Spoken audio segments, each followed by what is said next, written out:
హల్లెలూయా. మన ప్రభు అయిన యేసుక్రీస్తు నామములో మీకు శుభములు. బాగున్నారా? మేల్కొన్నారా? సంతోషంగా నిద్రలేవండి. విసుక్కుంటూ కసురుకుంటూ బద్ధకంగా కాదు, బద్ధకంగా దినం ప్రారంభిస్తే దినమంతా బద్ధకంగానే ఉండిపోతుంది.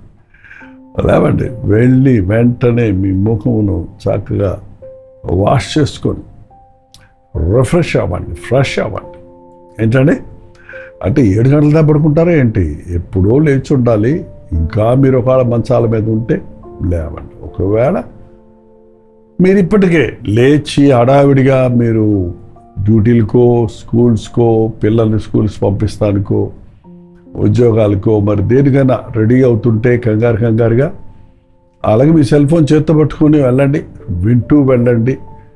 లేదా మళ్ళీ మీకు బ్రేక్ దొరికినప్పుడు తిరిగ్గా వినండి. చిన్న ప్రార్థనతో ఈరోజు ఒక వర్తమానాన్ని ధ్యానిద్దాం. పరిశుద్ధుడా, నీకు వందనములయ్యా. నీ మాటలు మమ్మల్ని బతికిస్తున్నాయి కనుక, మమ్మల్ని ఆదరిస్తున్నాయి కనుక, మాకు దారి చూపిస్తున్నాయి కనుక, నీ మాటతో ప్రారంభిస్తే మా దినమంతా దీవించబడుతుంది కనుక, ఎవరెవరు ఎక్కడెక్కడి నుంచి మాటలు వింటున్నారో వారితో నీవు మాట్లాడు. మా అవసరతలు, హృదయ అవసరతలు తీర్చుము. క్రీస్తు నామమున అడుగుచున్నాము తండ్రి, ఆమేన్. హల్లెలూయా. బైబిల్ నిండా అనేక సత్యాలు మనకి పలు విధములుగా వివరించబడి ఉన్నాయండి. కొంతమంది బయోగ్రఫీస్ ద్వారా, వారి జీవిత చరిత్రల ద్వారా అనేక పాఠాలు నేర్పించారు. కొన్ని సందర్భాల ద్వారా, కొన్ని పరిస్థితుల ద్వారా, మరి ఆనాడు ఈనాడు ఏనాడు ఎవరు చదివినా, ఎవరికి విన్నా మన హృదయాలకి అవి అనునయించుకున్నట్లుగా పరిశుద్ధాత్మని ప్రేరేపణతో రాయబడినటువంటి మాటలలో దేవుని వాక్య సారం ఉంది కనుక, అభిషేకం ఉంది కనుక, శ్రద్ధగా మీరు బైబిల్ చదివినప్పుడు మిమ్మల్ని గురించే బైబిల్ చెబుతుంది. ఎవరి కథ చెప్పినా ఆ కథలో మీరు ఉంటారు. ఏ విషయం విన్నా అందులో మీ విషయం ఉంటుంది. అది దేవుని వాక్యంలోని ప్రత్యేకత. కథ కంచికి మనం ఇంటికి అన్నట్టుగా కథలు వేరు, బతుకు వేరు కాదు. మన బతుకు, మన స్థితి, మన యొక్క ధ్యానం, మన భక్తి అంతా కూడా దేవునికి మనల్ని దగ్గరగా చేర్చేవిగా ఉంటాయి. యోహాను సువార్త 4వ అధ్యాయం అనగానే మీకు ఎవరైనా గుర్తొచ్చారా? బైబిల్ రోజు చదివేవారైతే, అనేక సార్లు వాక్యాలు వింటున్న వారైతే మనసులో ఉంచుకుంటే మీకు గుర్తుంటారు. యోహాను సువార్త 4వ అధ్యాయం అనగానే అక్కడ సమరయ స్త్రీ కనపడుతుంది. ఆమె పేరు లేదు, ఆమె సమరయ అనే ప్రాంతానికి చెందిన ఆమె కనుక ఆమె సమరయ స్త్రీ అని పిలువబడింది. ఆమె పేరు రాయబడలేదు. కొంతమంది పేర్లు మనకి బైబిల్లో రాయబడలేదు. నీకు పేరు లేనంత మాత్రాన దేవునికి తెలియకుండా నువ్వు లేవు. మన పేర్లు చూడండి, ఎలక్షన్స్ జరుగుతున్నాయి, ఆ లిస్టులో లేకపోతే ఓటేయడానికి లేదు. మన పేరు ఆ పాస్ అయిన వారి లిస్టులో లేకపోతే మనం ఫెయిల్ అయినట్టే లెక్క. కానీ దేవునికి మన పేర్లు, మన అడ్రస్లు, మన ఫోన్ నెంబర్లు అక్కర్లేదండి. ఆయన సమస్తము ఎరిగినవాడు. మన గతాన్ని ఎరిగినవాడు, మన ప్రజెంట్ ఇప్పటి పరిస్థితి ఎరిగినవాడు, మన భవిష్యత్తు కూడా ఎరిగినవాడు. మనం ఈ కాలాలు, సమయాలు మనకి వాటికి అతీతంగా ఉన్నవాడే ప్రభు. ఆయన ఈ సమరయ స్త్రీని ఎరుగును, ఆమె స్థితి ఎరుగును. ఆమె స్థితి దినదినానికి అధోగతి అయిపోతుంది. ఆమె ఏదో సమాధానం కోసం, సంతోషం కోసం, మంచిగా ఉండాలని, వర్ధిల్లాలని, బాగా కలకలాడుతూ కుటుంబంతో ఉండాలని ఆశపడుతూ అంతకంతగా దిగజారిపోయే పరిస్థితుల్లోనే ఉంది. ఆ ఒంటరైపోయింది. ఒక పక్క అవమానం, ఒక పక్క నింద. ఆమె పరిస్థితి ఇది చూచినప్పుడు అందరూ ఆమెను ఇంచుమించు వెలేసినట్టుగా ఉన్నారు. కాబట్టి ఆమె ఒంటరితనాన్ని అనుభవిస్తుంది.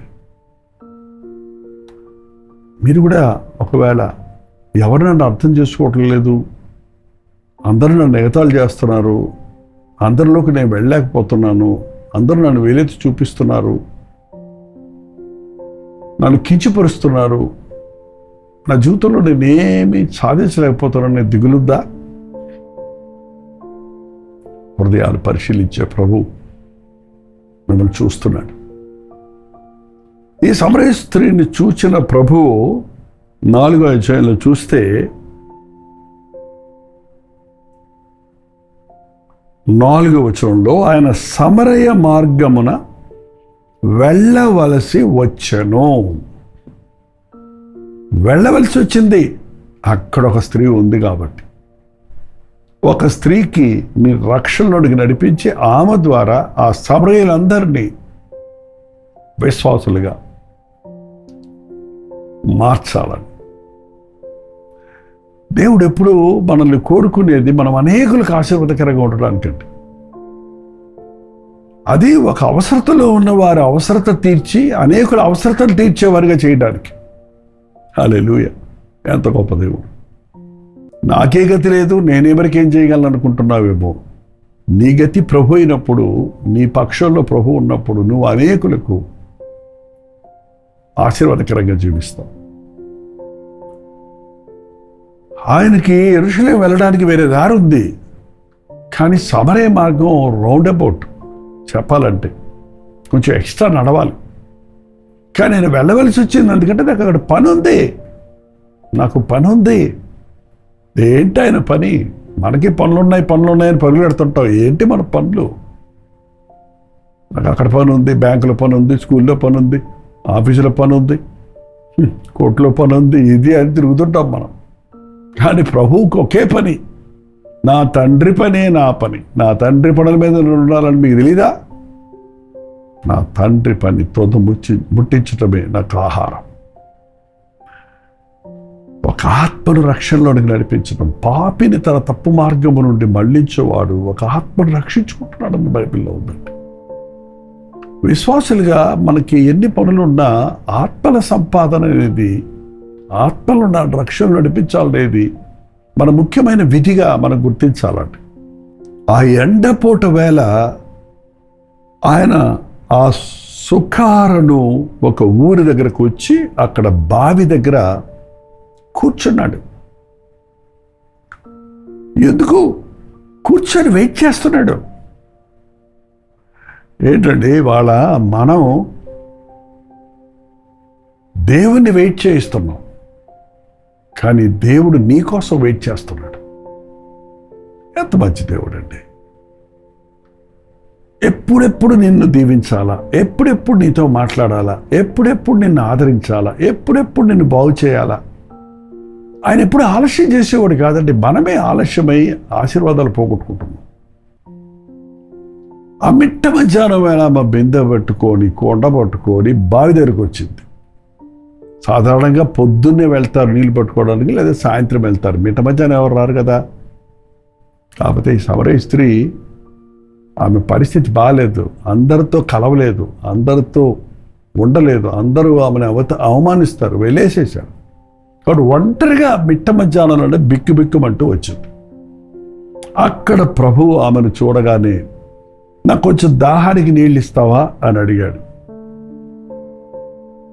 ఆమె ఒక్కసారి ఆశ్చర్యపడింది.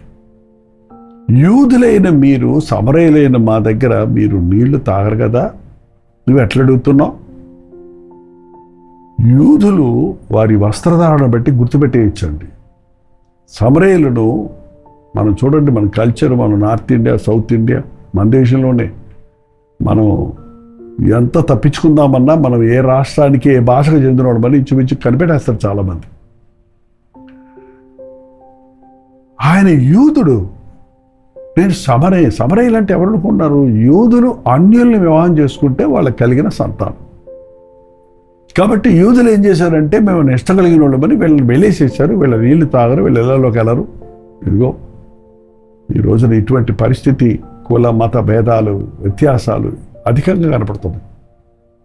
అటువంటి వాటిని తెంపేయడానికే ప్రభు వచ్చాడు. ఆయనకి యూదుడని, గ్రీకు వాడని, రోమియుడని, స్త్రీ అని, పురుషుడని వ్యత్యాసం లేదు.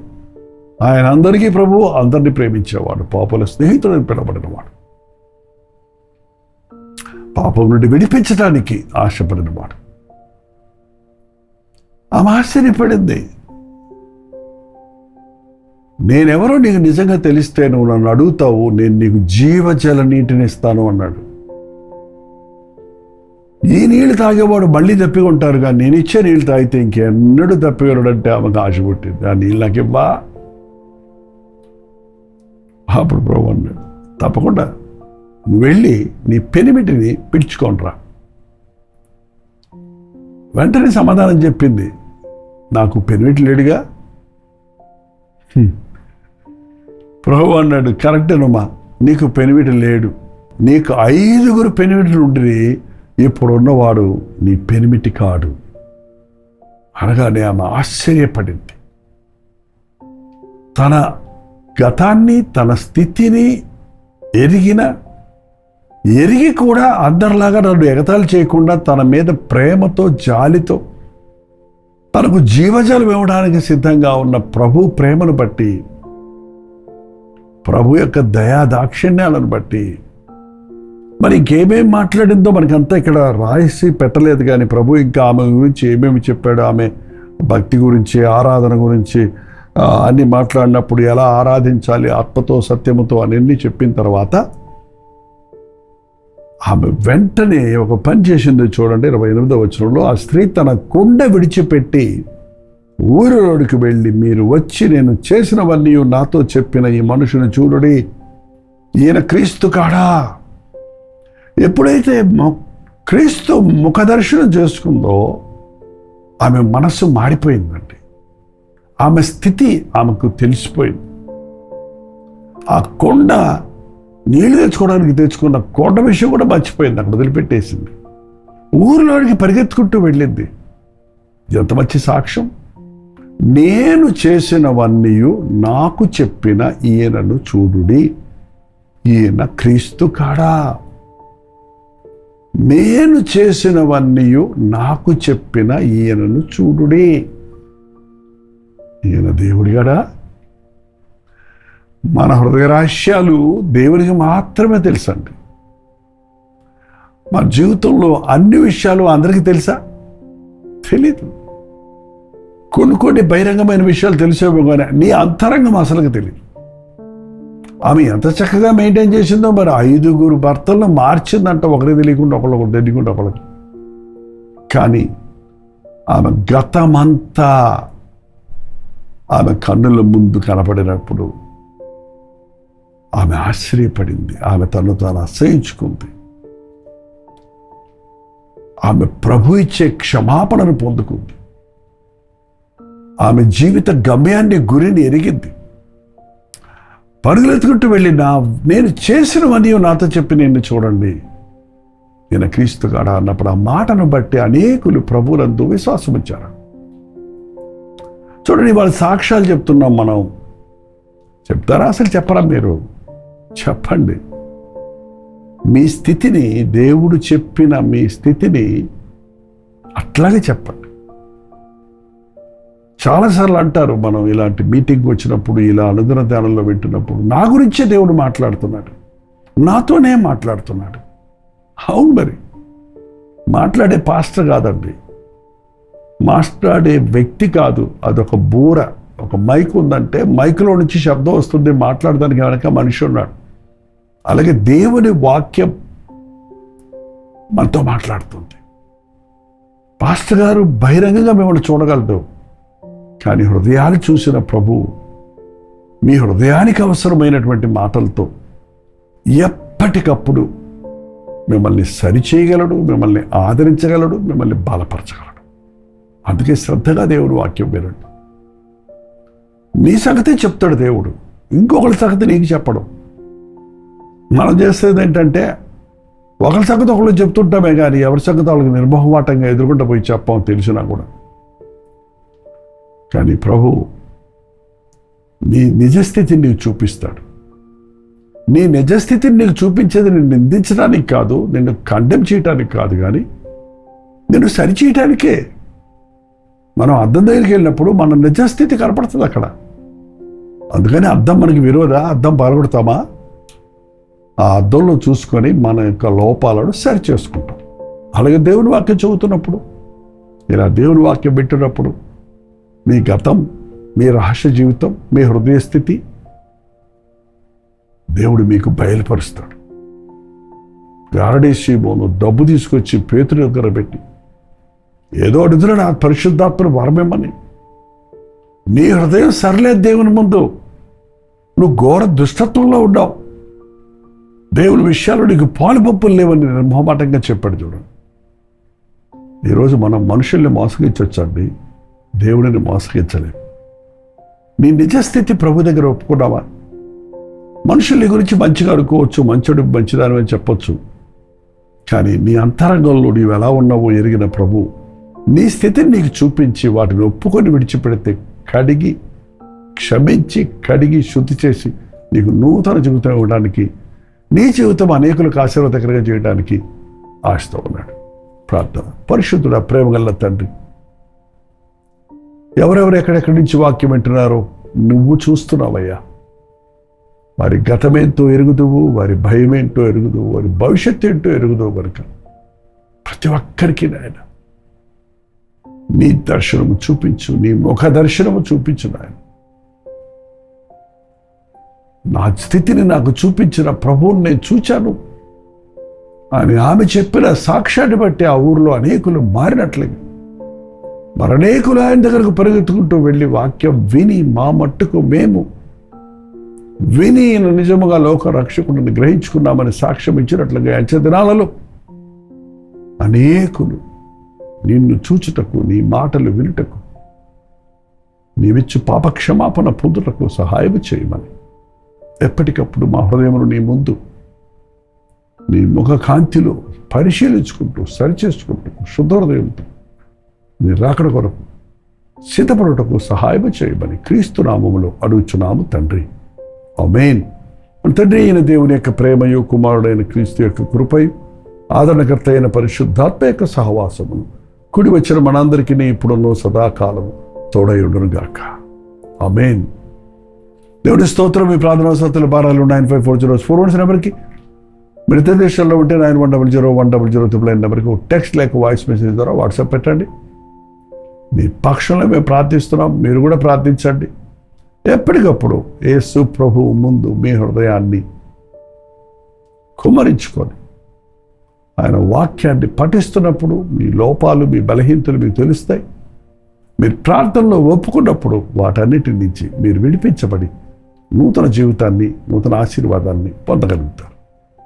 ప్రభుత్వమైతే మధ్యాహ్నం 3 గంటలకు హెచ్చరిక, అలాగే రాత్రి 9 గంటలకి. ఇవాళ శుక్రవారం కదండి. ప్రతి శుక్రవారం కల్వరి చర్చిలో ఉపవాస ప్రార్థన జరుగుతుంది. మీలో చాలామంది ఆశతో పాల్గొంటున్నారు. ఈ మే నెలలో మొదటి రోజు ఉపవాస ప్రార్థనతో ప్రారంభిద్దాం. ఎంత త్వరితముగా ధరములు గతించిపోతున్నాయి. ఈ ఉదయం మాకు మంచి సన్ రైజ్ సర్వీస్ కూడా ఉంది. మరి ఈ సాయంత్రం ఉపవాస ప్రార్థనలో మీరు పాల్గొని మాతో పాటు ప్రార్థించండి, గొప్ప ఉద్యోగాన్ని అనుభవించండి. ప్రభుత్వమైతే మళ్ళీ కలుసుకుందాం. అంతవరకు దేవుని మహాకృప మీకు తోడైనది గాక.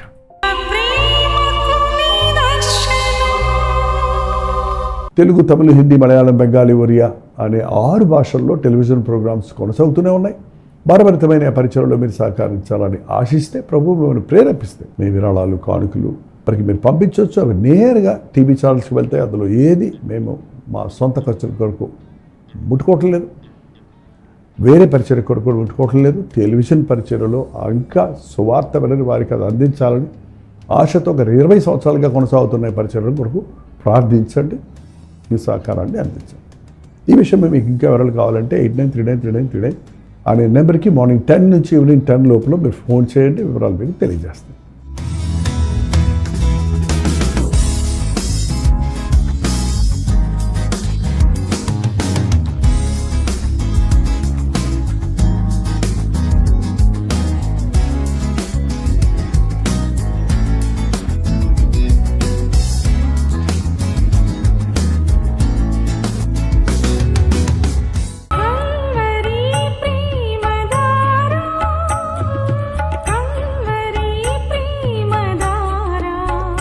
కల్వరి ప్రేమధార అనే మా ద్విమాస పత్రికను ఈ మధ్య త్రైమాస పత్రిక అంటే 3 నెలలకి ఒక్కసారి మాత్రమే ప్రింట్ చేయగలుగుతున్నాం. మరి గత 40 సంవత్సరాల పైబడి కొనసాగుతున్న ఈ పత్రికను ఆపు చేయటం ఇష్టం లేక దీన్ని త్రైమాస పత్రికగా మార్చున్నాం. మీరు కల్వరి ప్రేమధార పత్రికను చదువుతున్నారా? ఒక ఉచిత పత్రిక కావాలంటే ఇవ్వాలే మీ పేరు, చిరునామా, అడ్రస్తో పాటు ఇంటి నెంబర్తో పాటు క్లియర్గా పంపించండి. తప్పకుండా ఒక ఉచిత పత్రికను మీకు పంపిస్తాం.